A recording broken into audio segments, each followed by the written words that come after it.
Comencemos con un breve resumen de Apocalipsis 18. En los versículos del 1 al 3 se nos presenta a un ángel que llega de la presencia de Dios y declara la destrucción de Babilonia. En los versículos 4 al 7 escuchamos una voz que saca al pueblo de Dios fuera de Babilonia para que no sean partícipes de sus crímenes y juicios. En los versículos del 8 al 19 se nos dice que Babilonia será destruida en una hora y su destrucción deja al mundo espantado y llorando por la pérdida de sus riquezas. Tú y yo no vamos a estar aquí. Aunque no vamos a estar aquí, todo lo que está ocurriendo es para que lo utilicemos nosotros como una enseñanza y una advertencia. Y podamos advertir y estar con los ojos bien abiertos, porque los tiempos están bien difíciles.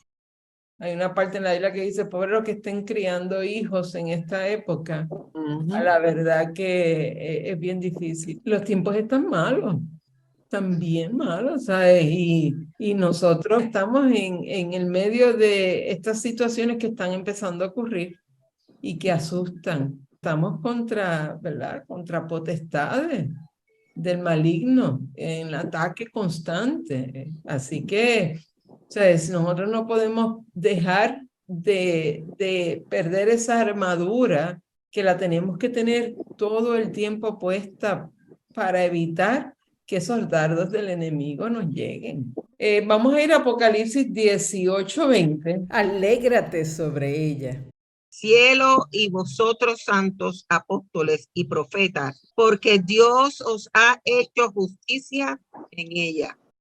Qué bonito se siente cuando se hace justicia, ¿no? Lo que sucedió se esclarece, ¿no? Y Dios es un Dios justo. Los santos apóstoles y profetas se están regocijando y están o sea, hay un regocijo en este momento dado de este versículo. Dios está juzgando a Babilonia. Babilonia por su maltrato a su gente. O sea, recuerden, o sea, los siervos de Dios estaban ahí, la imagen de la ramera con esa copa, o sea, tomando la sangre. Veamos el contraste entre los que tienen y los que no tienen a Dios. Porque los que no tienen a Dios tienen una reacción de dolor, de tristeza, que estamos viendo. Les duele la pérdida de dinero. Pero los que son de Dios, ¿cómo es, verdad, lo que se espera de nosotros? Pues miren, nosotros, ¿verdad? Obviamente, ¿verdad? Tenemos a Dios y nosotros seguimos firmes y miren, ahí agarraditos, sin dejarnos caer.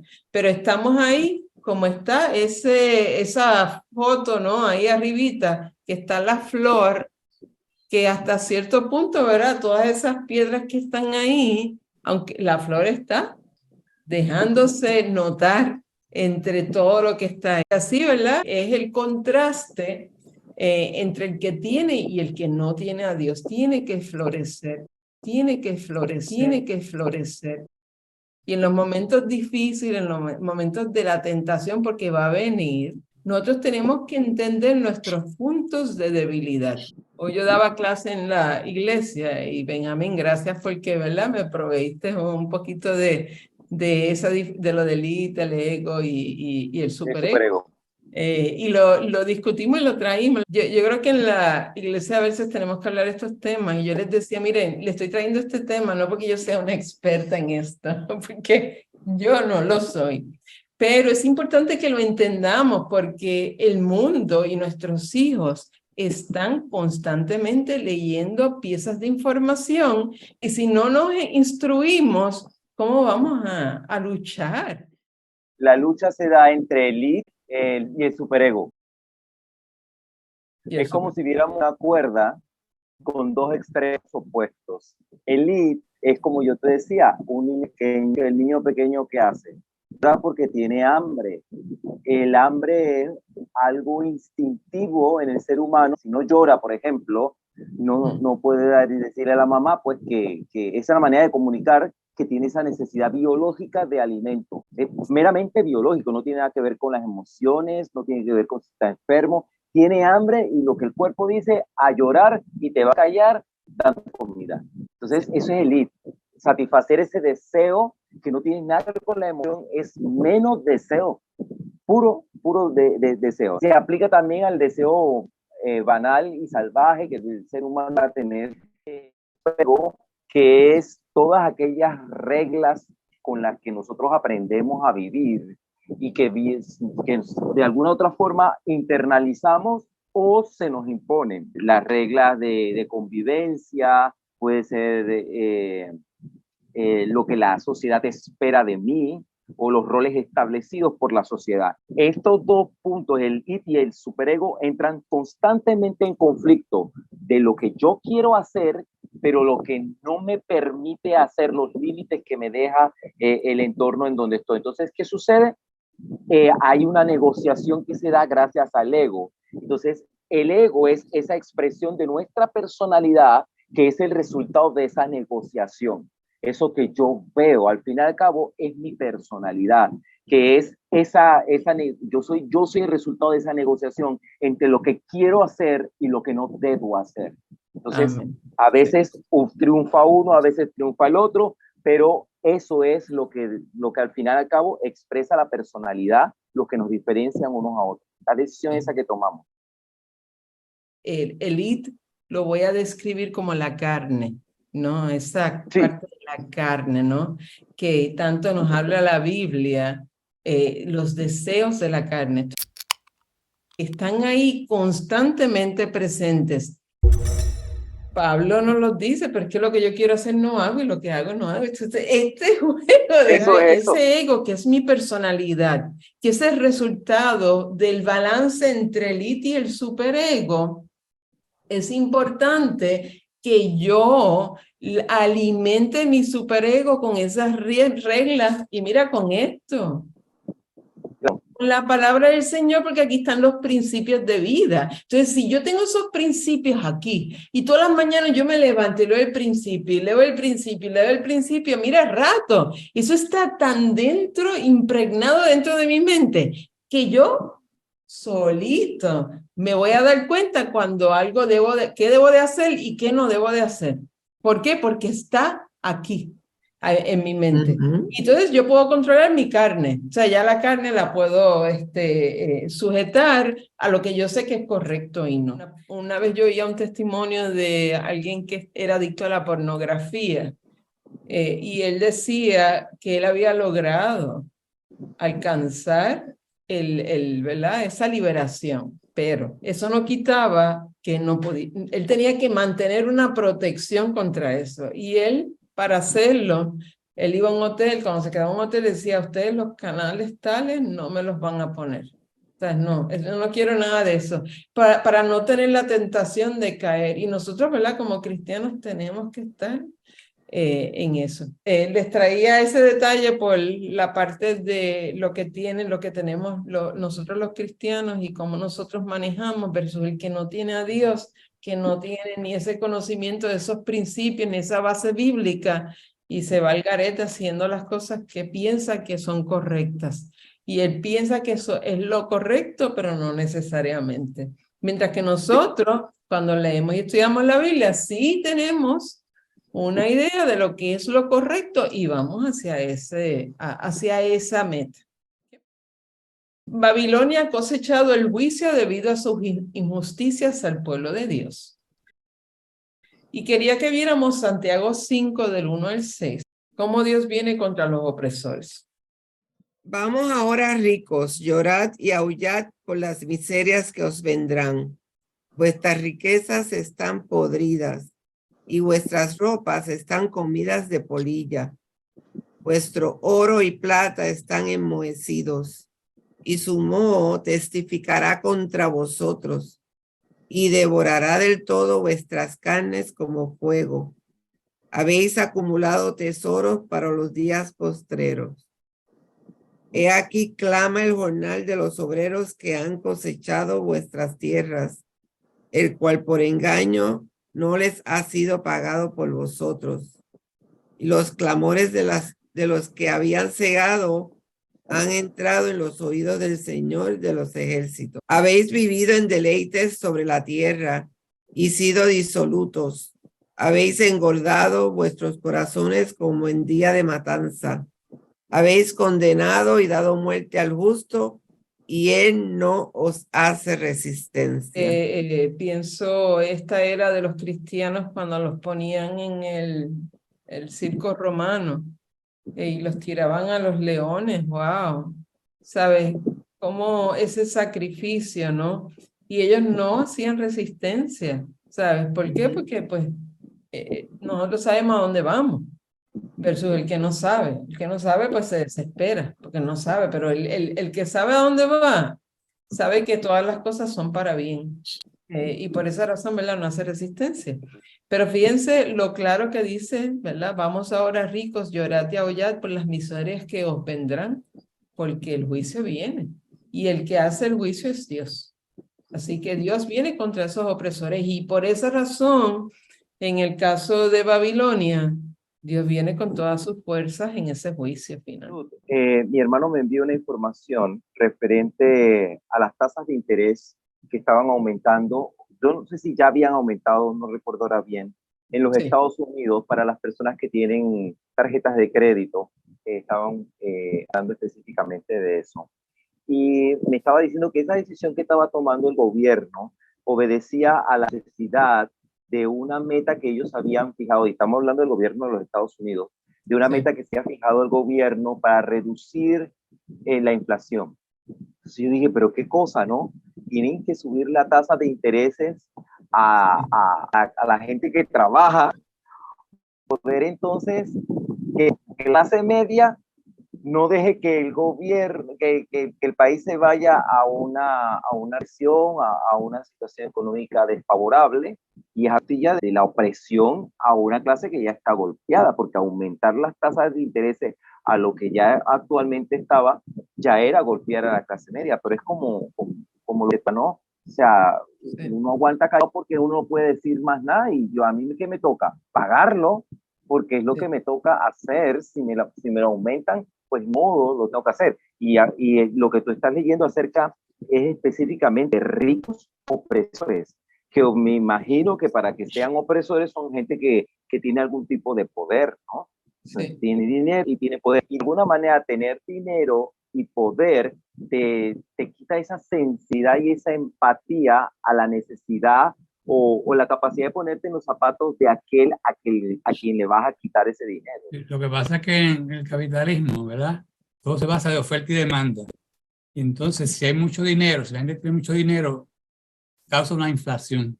Entonces, la forma de bajar la inflación es quitar el dinero a la gente, y la forma de quitarle el dinero a la gente es subiendo los intereses. Pero eso es un juego económico. Es un juego que se lleva enredado a muchas personas porque se afectan, obviamente. Pues, también el bienestar económico Sí. del capitalismo de Estados Unidos, más allá de los individuos Pues, El bienestar particulares. de la gente. sí, ¿no? Y ese es un problema. Todo esto es un juego que lleva al control de las personas, para mí, ¿no? O sea, porque si yo quiero controlar a alguien, lo hago con los chavos, ¿sabes? Y es la forma más fácil de controlar. Y un pueblo lo controlas también a sí mismo, de esa misma manera. Es muy cierto lo de las corporaciones, pero si lo vemos desde el otro punto de vista, Sí. tanto los cristianos y los que no son cristianos, ¿verdad? Tenemos que tener mucho cuidado cuando estamos en los trabajos, porque muchas veces, sobre todo cuando se da en el área de las farmacéuticas, el sueldo que se paga en las farmacéuticas es un sueldo bien fabuloso. Ujú. Y entonces uno aprende a vivir a un estilo de vida Sí. sin muchas veces uno pensar en el futuro y pensar que me puedo quedar sin trabajo mañana. Ujú. Y entonces pasan los bufetes también que te obligan a tener un estándar de vida. Yo te pago mucho, pero tu carro tiene que ser de tal marca, tienes que ir en tal organización. Y entonces si uno entra en ese juego, porque uno quiere, obviamente todos queremos tener buenos trabajos, queremos devengar buenos ingresos, pero puede uno caer en lo que hablábamos ahorita, en el deseo de la carne, de uno querer tener más posesiones. Y entonces cuando vienen estos reveses que de momento me quedé sin trabajo, ¿qué voy a hacer?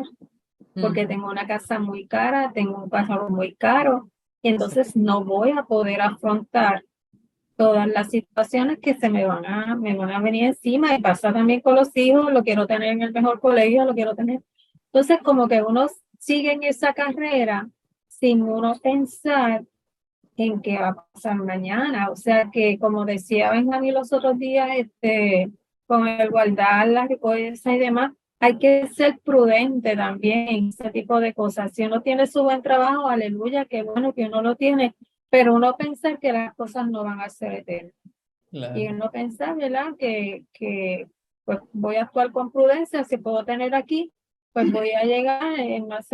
Hace unos años, nuestro hijo menor nos decía, mira, yo quiero una casita, no la quiero con lujo, quizás me puedo comprar una casa más cara, pero no lo voy a hacer porque si me quedo sin trabajo, yo quiero poderla pagar.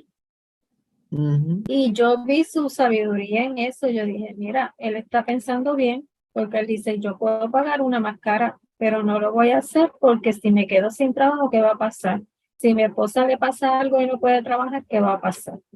Y entonces uno pues planifica. Tú sabes que tenemos que ser en ese sentido, pues, no jugar el juego en estas cosas. Claro, yo creo que muchos de los principios bíblicos nos llevan a eso, a que nosotros tenemos que planificar, que nosotros, ¿verdad? Tenemos que tener un plan, como las hormigas guardan en verano para tener su alimento, ¿verdad? En la época donde no hay.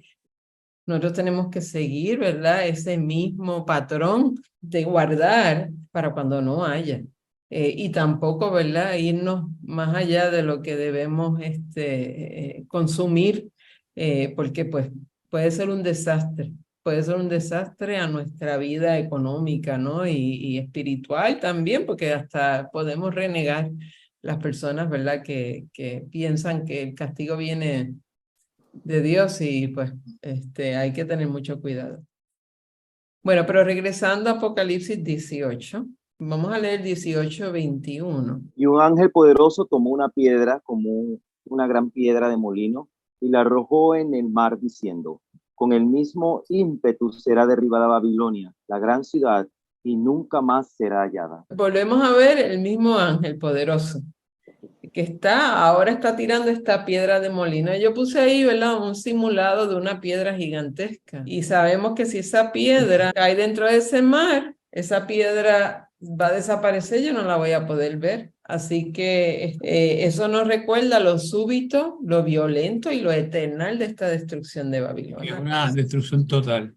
Total, exacto. Allí en ese versículo que estuvimos viendo, el 20, ahí hay una referencia en Jeremías 51:48. Y me llama la atención lo que dice allí, y si me permite, pues voy a compartirlo. Claro, adelante. Dice, cielos y la tierra y todo lo que está en ellos cantarán de gozo sobre Babilonia, porque del norte vendrán contra ella destruidores, dice Jehová. Así que lo interesante pues que te dicen de dónde va a venir la destrucción. Va a venir del norte hacia esa ciudad, ¿no? A donde esté ese estamento de poder, ¿no? Sí, sí. Interesante. Muy bien, Uno muy los papás bien. de hoy en día lo ve y uno saca sus conclusiones. Sí, sí. Yo creo que cuando en la Biblia te habla de los puntos cardinales, ¿no? Entonces, su referencia, ¿no? Obviamente, pues, el norte es norte. No sé si hay algún, no sé, si Miguel o Jimmy sabe si hay un simbolismo detrás del uso de puntos cardinales dentro de la Biblia. No sé, es como el mar tiene su símbolo, ¿no? También, Claro, el mar, el aire también tiene el su aire. Así que a significado. lo mejor, exacto, dentro del norte, porque casi siempre el norte es de arriba, ¿no? Entonces cuando me Claro, viene de arriba, eso es como que de pronto me cogen y ¿para dónde voy? Voy, no sé. Sí, la referencia, yo entiendo, y no te hablo sin conocimiento, estoy claro. especulando, pero pensaría que se refiere no tanto al punto cardinal en sí, sino a la dirección. O sea, tú lo peor que te puede suceder es tú estar en un sitio desconocido, en un bosque o algo así, y no tener referencia, o sea, no saber hacia dónde vas. Puedes estar todo el día caminando y vuelves al mismo sitio. Sí, Y una de las cosas para supervivencia es tener referencia. O sea, mi experiencia más profunda en eso fue en los niños escucha. De esto sabe Benjamín también. Yep. Y pues en un sitio, en una situación así, lo primero que tú debes hacer es primero buscar un sitio alto para tener visibilidad y de ahí entonces buscar una referencia. Puede ser un árbol distinto, alto, una montaña, y eso uno lo usa de referencia. Y cuando estamos hablando del norte hacia el sur, pues entiendo que más que la dirección se está refiriendo a que hay un sentido de hacia dónde, de conocer hacia dónde vamos. O sea, sabemos en qué dirección estamos caminando. Recuerda que, la Babilonia, este imperio estamos hablando, no es otra cosa que el imperio del anticristo, ¿verdad? El imperio del anticristo va a estar, la sede va a ser Jerusalén, porque acuérdate que el anticristo va a coger el trono de Dios en el Ajá. templo. Y entonces la profecía dice que a Israel va a ser atacado del norte, básicamente de Siria, ¿no? Está al norte. De exacto. hecho, hay profecías que dicen que Rusia próximamente va, y ya está invadiendo a Siria, porque de allá es que va a venir básicamente, junto con otros El pueblos, ataque. el ataque a la destrucción de Jerusalén. O sea que destruir Jerusalén en ese momento es como destruir al anticristo, porque se sucede en ese momento. Claro. Apocalipsis 18 del 22 al 24. Sí, lo podemos leer y entonces hacemos el análisis. Eso nos lleva al final, hasta el final.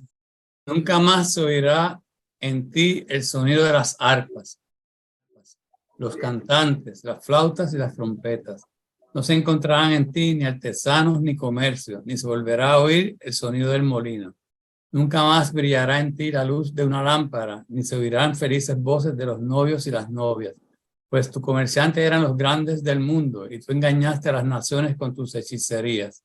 La sangre de los profetas y del pueblo santo de Dios corrió en tus calles, junto con la sangre de gente masacrada por todo el mundo. Destrucción total, no queda nada. No hay ni novios, ni hay nada. Ni las voces. Que nunca volverá la gran Babilonia. Cayó por su pecado.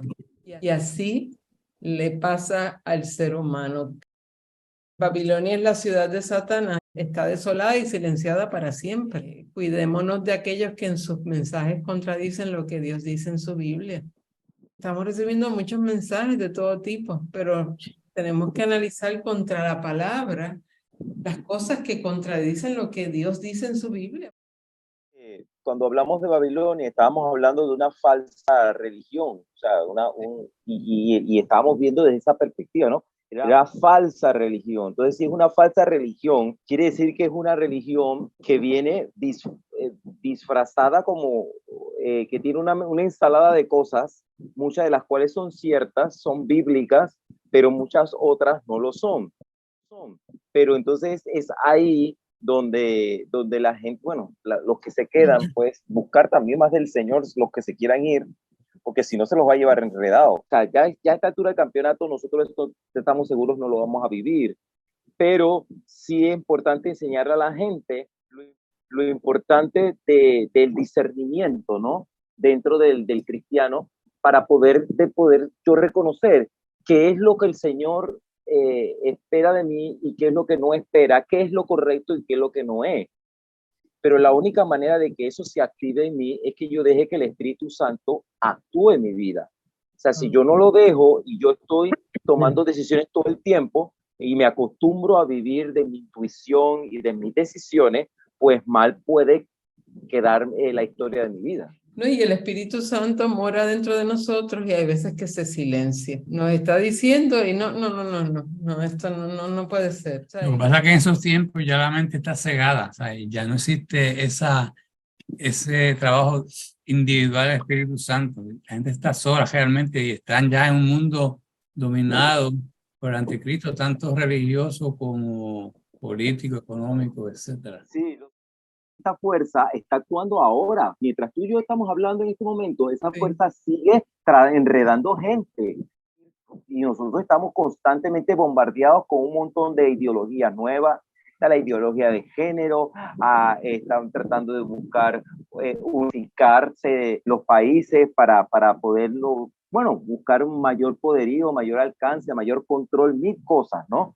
Entonces, de alguna u otra forma, esa fuerza está pululando por allí, tratando de ver cómo se organiza de tal forma que establezca un control, pero entonces el que está perdido ya está perdido. El Señor quiere que, entendemos que la salvación no se pierde, pero tampoco es menos cierto que hay muchos cristianos que puede que digan que están salvos y no lo son. Entonces son esa gente la que puede abrir ese compás para que estas corrientes extrañas entren dentro de la iglesia, con el asunto de que, bueno, pues el Señor ama al pecador, pero odia el pecado y no podemos decirle al pecador que no venga a la iglesia. Y yo te puedo permitir, con todo lo diferente que tú seas, que vengas a la iglesia y orar por ti, porque es lo que me toca para que el Señor haga la transformación de ti, porque ni siquiera yo la tengo que hacer, la hará el Señor. Yo lo único que te tengo que suministrar a ti es palabra del Señor, punto. Hasta ahí mi trabajo y orar por ti. La iglesia no debe estar abrazando en pos de la modernidad y ser más contemporánea y más avant-garde, y muchas cosas de estas canciones contemporáneas hoy en día ni siquiera te mencionan al Señor, no dicen Jesucristo ni Dios por ningún lado. Ya estamos en el momento de la apostasía, donde ya dentro de la iglesia pues no se está predicando la doctrina sana, sino que están entrando falsas doctrinas y movimientos extraños como el humanismo, etcétera, ¿verdad? Que ya la iglesia está desvirtuando. Ok, bueno, pero damos por terminado la caída de Babilonia. Y ahora vamos para las alabanzas en el cielo. Vamos a leer Apocalipsis 19 del 1 al 3, no sé. Después de esto oí una gran voz de gran multitud en el cielo que decía: Aleluya, salvación y honra y gloria y poder son del Señor Dios nuestro, porque los juicios son verdaderos y justos, pues ha juzgado a la gran ramera que ha corrompido a la tierra con su fornicación y ha vengado la sangre de sus siervos de la mano de ella. Otra vez dijeron aleluya, y el humo de ella sube por los siglos de los siglos. Amén. Así que hay alabanzas. ¿Quién es esa gran multitud? Vamos a ver, después de esto oí una gran voz de gran multitud en el cielo. ¿Quiénes Ahí son? estabas tú, Santo. estábamos todos nosotros. Todos nosotros. Y los ángeles también están allá. Todos los Estamos con los santos. ángeles. Así que sabemos, ¿verdad? Y estamos oyendo esas aleluya, aleluya. Qué lindo debe ser, ¿no? Precioso, ¿no? Las alabanzas allá en el cielo. La salvación y la honra, porque fuimos liberados del pecado, de la muerte del pecado, y esa liberación ocurre a través de esa salvación y honra. La gloria, porque los juicios de Dios son verdaderos y justos, y no hemos visto ni un justo desamparado. O sea, Dios es justo con todos nosotros. Y el poder, porque la victoria es de Él, Dios nos da la victoria. La gran ramera ha sido destruida junto con su sistema religioso global, y Dios es quien juzga.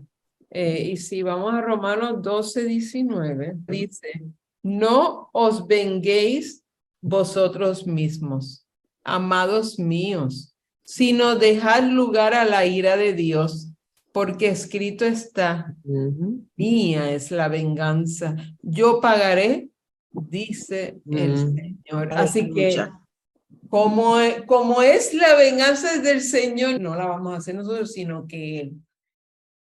Dice, y los 24 ancianos y los 4 seres vivientes se postraron en tierra y adoraron a Dios, que estaba sentado en el trono, y decían, amén, aleluya. ¿Quiénes eran los 24 ancianos? Era la representación de los santos. Las 12 tribus y las 12 apóstoles. Exacto. Así que son las 12 tribus, las 12 representan la iglesia, ¿no? Estamos desde el principio, representa la iglesia desde el Pentecostés hasta el rapto. Y eso lo representan esos 12, ¿no? Pero también tenemos las 12 tribus que representan, ¿verdad?, el pueblo judío. Así que esos son los 24 ancianos. Y los 4 seres vivientes. Apocalipsis 4. Delante del trono había como un mar, y junto al trono y alrededor del trono 4 seres vivientes. Estoy en el 4:6. Ajá. Llenos de ojos, 4 seres vivientes llenos de ojos delante y atrás. El primer ser viviente era semejante a un león, el segundo era semejante a un becerro, el tercero tenía rostro como de hombre y el cuarto era semejante a un águila volando. Y los 4 seres vivientes tenían cada uno 6 alas y alrededor y por dentro estaban llenos de ojos y no cesaban día y noche de decir santos, santos. Están alabando constantemente frente a ese trono.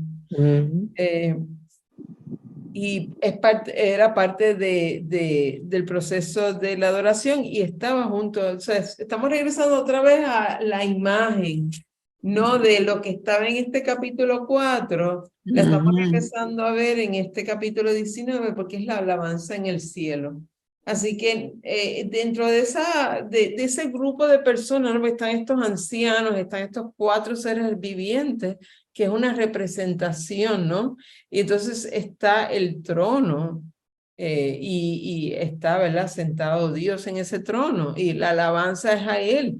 Entonces, y hay multitudes, ¿no? Porque estamos hablando de la multitud en el cielo, que decías, imagínense, eso está lleno de todas las personas a través de todas las edades que están allá arriba, que han sido, ¿verdad?, fieles al Señor. Estos seres vivientes pertenecen a un grado ya muy superlativo, lo más alto de las huestes celestiales. O sea, esto está por encima de arcángeles, porque eso es lo que está allí mismo, cerca del trono del mismo Dios, ¿no? Entonces sí sé que había visto algún video en el que mostraban estos seres, pero debajo de ellos estaban las huestes celestiales, o sea que esto estaba lo más cercano al trono del Señor, o sea que estamos hablando de lo más selecto de las huestes celestiales.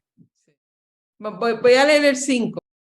Y salió del trono una voz que decía, alabad a nuestro Dios todos sus siervos y los que le teméis, así pequeños como grandes. Así que ahí hay una multitud completa, están pequeños, están grandes, o sea, hay de todo el mundo ahí. Y entonces el número 6, que tú estás diciendo que es otra alabanza, dice, y oí como la voz de una gran multitud, porque ya yo les dije la gran multitud que estaba en el cielo, que decían aleluya, salvación y honra, gloria y poder son del Señor nuestro. Y esta alabanza me está diciendo como el estruendo de muchas aguas y como la voz de grandes truenos que decía aleluya, porque el Señor nuestro Dios todopoderoso reina. En la primera tengo alabanza, honra, gloria, poder, son del Señor Dios nuestro. Y la segunda me está estableciendo el Señor nuestro Dios todopoderoso reina. ¿Y qué significa eso? Si reina, ¿qué pasó? ¿Tuvimos qué? La victoria. La victoria. Entonces gocemos y alegremos y démosle gloria porque han llegado las bodas del Cordero y su esposa se ha preparado. Tengo que estar preparado para poder, cuando llegue el novio. Entonces tengo que recordarme, ¿verdad?, que eso es parte de mi proceso de preparación. Estar listos. Así que no nos podemos dejar dormir en las pajas. Y a ella se le ha concedido que se vista de lino fino. limpio y resplandeciente se nos ha concedido. Así que esa concesión es parte, ¿verdad?, de algo que nos hemos ganado, porque el lino fino es las acciones justas de los santos. Así que es un gran día, la novia se le entrega un vestido limpio de lino fino, las bodas del Cordero han llegado y su esposa se ha preparado.